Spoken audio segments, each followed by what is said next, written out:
Hello everyone, this is Asclepius. Once again, I'm delighted to welcome Sharm to the mic. She is bringing us the conclusion of a fabulous story by Enda Andrew. The Mug of Baldric, Volume 2, by Zoe Marie the Bard.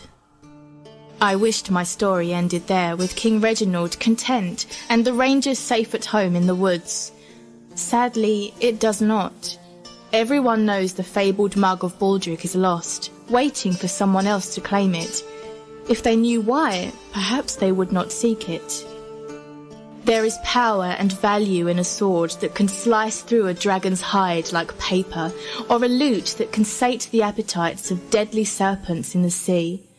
Most of these treasures become forgotten trophies in a vault, or only have particular worth when they are used by the king's armies far from his home.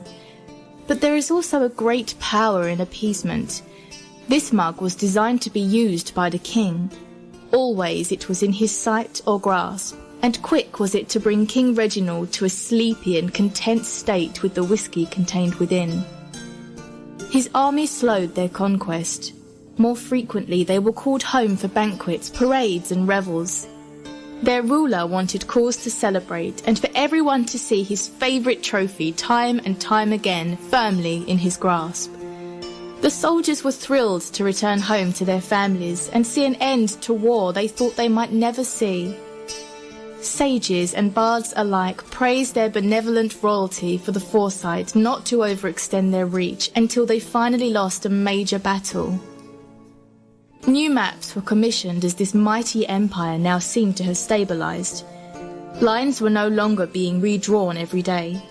When the cartographers were done, a giant framed tapestry of this new empire was prepared for the royal banquet hall.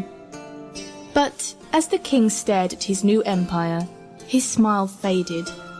There was one stretch of land he surrounded on all sides but did not claim.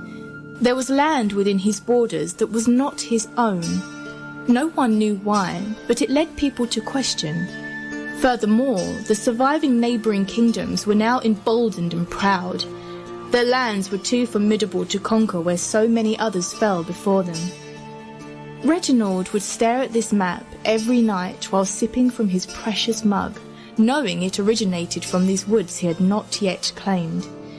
If the woods produced his favourite trophy, then what further treasures lay unclaimed?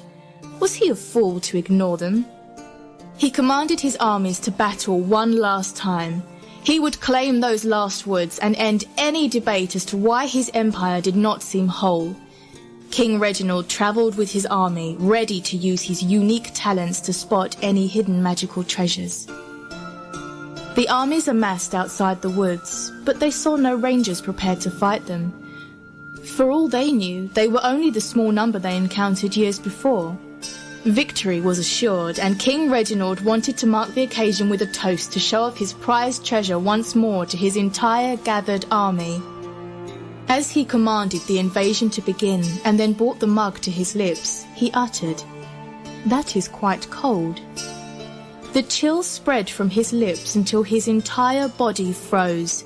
A wall of ice began spreading towards his court and army. It bore the mass of a growing glacier, but moved like a hurricane.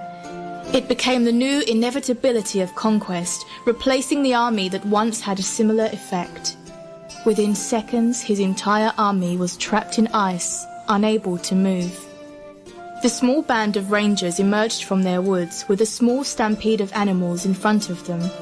The frozen army shattered before them, ice and blood flooding the edge of the forest. There was another stream of torrential tears from the eyes of the rangers as they laid waste regretfully to the army who had broken their vow.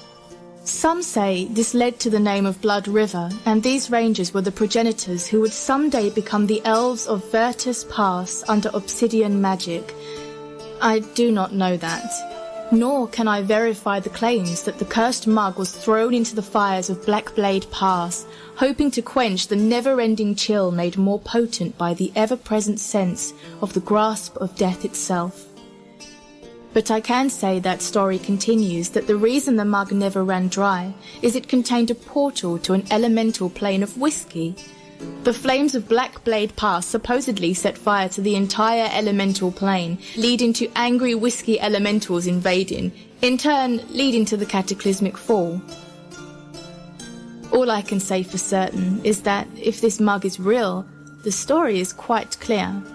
It was a prized treasure in honest hands, and a deadly curse in dishonest ones.